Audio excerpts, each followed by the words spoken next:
Good afternoon. Good afternoon.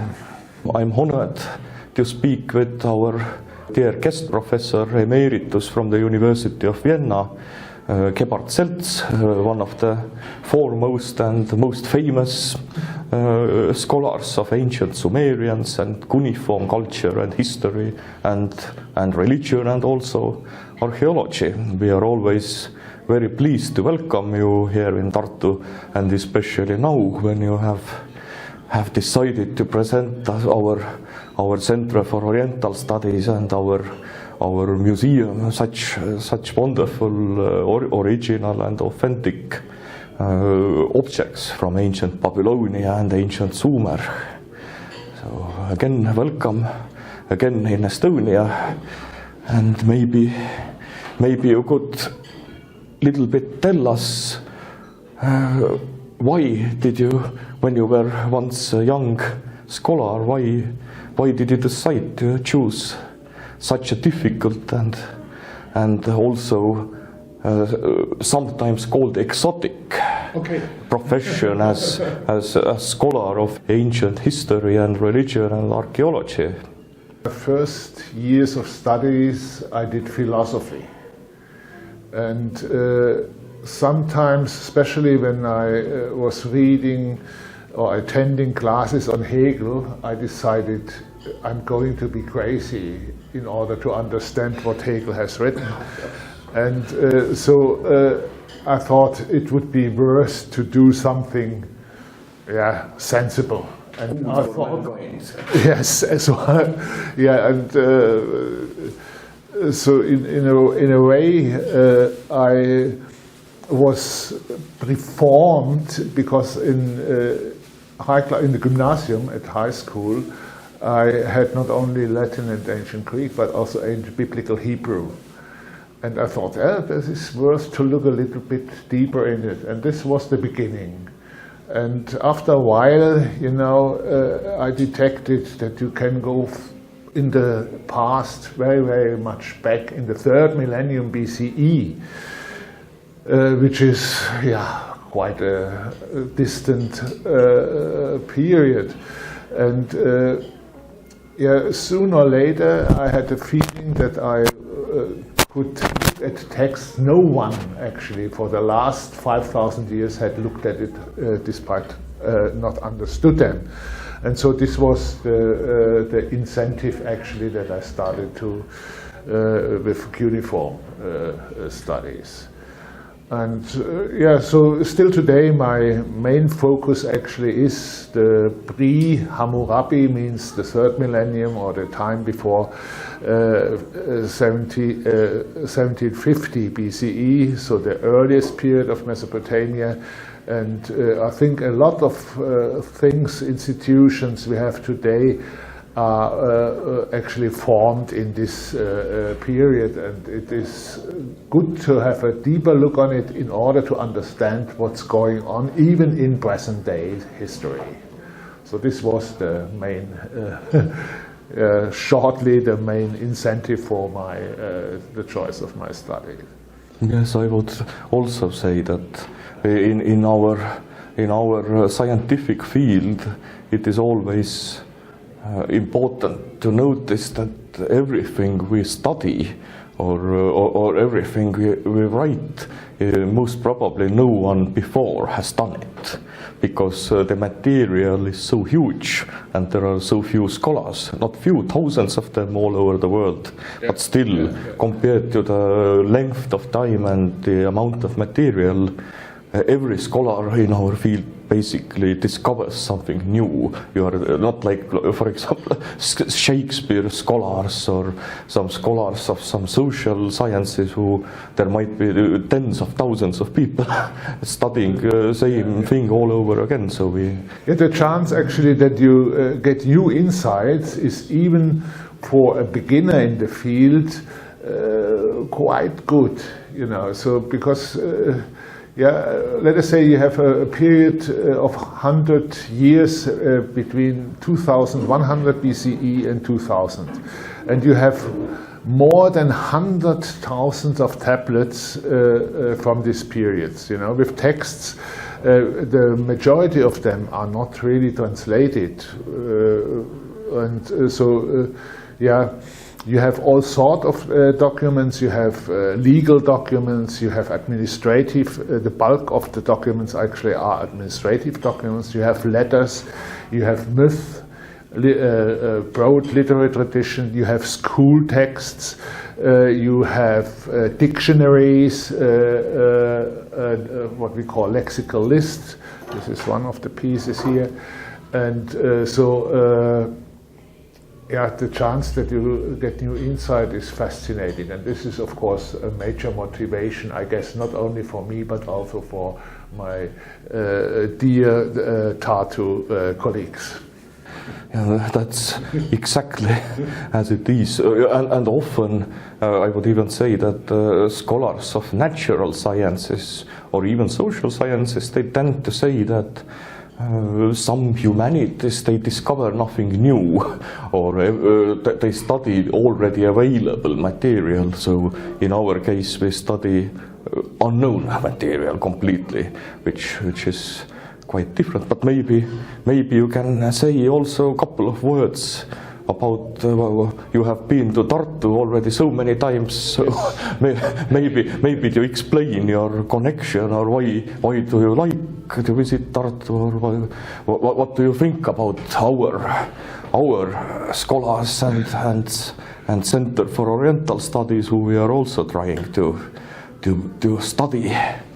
study this ancient culture? Well, let me put it short. Let us say 25 years ago, Tartu was more or less unknown. Tartu University was unknown to me. Besides, let us say, the name of Yuri Lotman and other famous people this university has produced.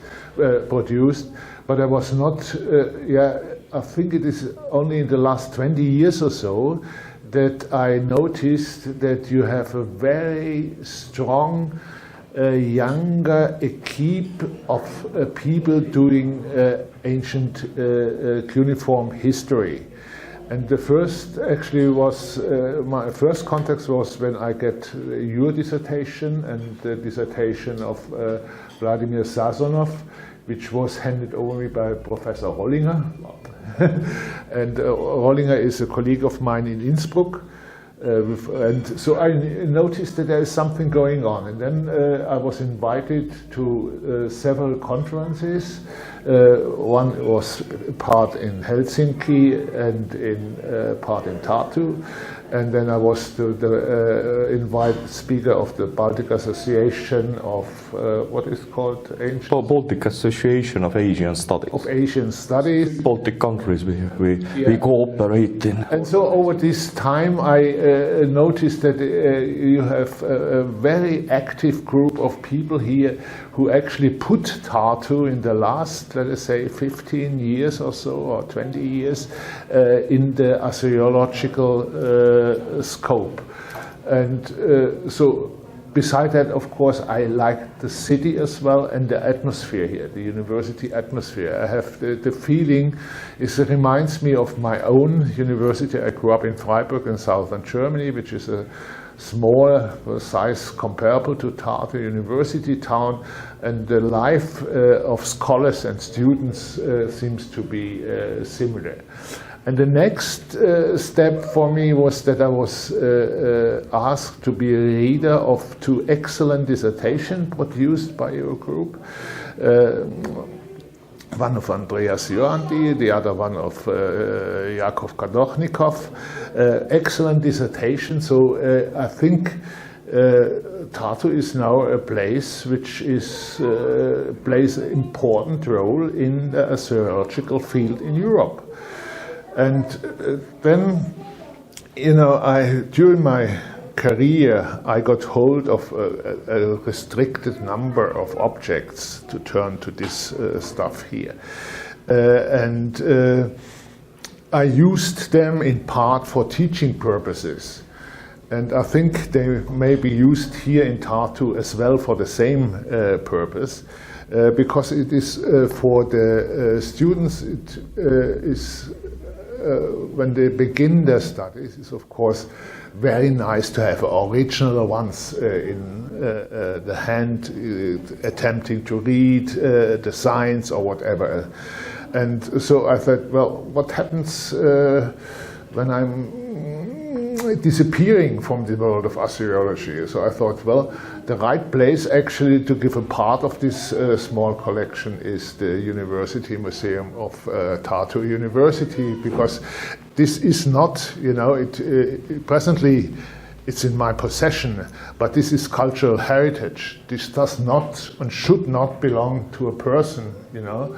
It should be accessible for the interested, for the scholars, or for people who just want to see, like, these are fragments, yeah, like a cuneiform tablet looked like. This is probably mid-second millennium. These are several centuries later. This is a lexical list, so you would say a vocabulary. And the problem we have faced with a lot of, I think 90% of the material we have are fragments like this. And now the difficult task, the scholarly task, is to reconstruct the place in a given text. This is the main thing. The first item, which is now already in the University Museum, is this cone. You know, this actually, the aforementioned Andreas Johandi worked on this and wrote an article and translating and giving the background of this artifact, which is the oldest artifact of this, in fact. It dates to 2200 BCE and comes from Mesopotamia, specifically from the southern Iraq, from the city of Lagash. Yeah, what? Yeah, and this King Kudeas clay cone, it is now in the University Museum and should be also observable for the visitors. Yeah, I think it's on display. It should be, yes. Yeah. At least when I have been here the last time, it was on display. Yeah. You have also been in excavations in the Middle East, and not only an office scholar, but you have also visited Middle East a lot and been in these countries for obvious reasons. Not you wouldn't want to go to Iraq or Afghanistan or Iran and to explore all these areas like it was possible maybe even in the 80s, but it's still you have also lots of experience locally with that. A lot is going on actually in the last, let us say, 5 years. A number of colleagues excavate again in Iraq, especially Italians, French, British, and there's the old German, very important excavation in Uruk. They are working there too. But when I was responsible in the early years of this millennium, so to speak, we once had a joint excavation in northern Syria together with Polish people and with Syrian people.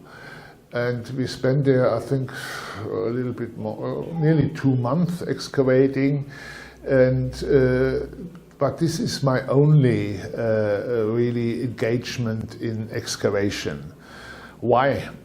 Because, let us say, at that time, the funding of an excavation, which needs some money, you have to pay the workers, you have to get the equipment there, you have to buy equipment, all this sort of stuff, was not so easy. And frankly, I'm not good in begging for money. You know, I remember that I have been sitting in various offices from the Austrian Airlines, and then I had the university and other societies which I approached just to get a little bit of money and funding. And these 2 months, 6 weeks, 2 months we spent there have been exhausting physically and mentally. And I decided this is something perhaps the younger scholars should do, and I can't do everything, so I restrict myself to my work on history again. Traveling, I did a little bit of traveling, of course. I have been invited once to Iran, I have been invited to Iraq, and did some excursions with students to Iraq and to Syria, which is always very fruitful because the students have to prepare on certain topics on history and geography of the region, on language of the region. So this is the way I try to keep my contacts to the modern phase of these very old cultures.